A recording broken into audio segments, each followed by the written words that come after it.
Panoorin nyo guys yung pamamaraan ditong diskarte ba. Mayroon kasi yan poste bilog pag yun. So kailangan pala dyan ang tiles na yan putulin talaga sa gitna. Bali kukunin niya muna yung tamang bilog ba yung haligi yung sukat. Saka siya magkakat para masintro. Yun o. Di okay kaayo. Hindi man kasi yan ma-install kung buo yan butas lang. Anday dadaan. Kailangan talaga sintro ang pag-cut niyan. Tingnan natin guys kung gaano kaganda ang kanyang diskarte. Oh, sa gitna nga. Hindi okay kaayo.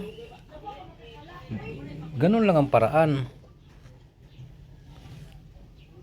Bibihira din kasi itong ganito na makatiles nasa sentro yung haligi oh. Bibihira lang naman ganyan na nangyayari talaga. Yan talagang okay kaayo.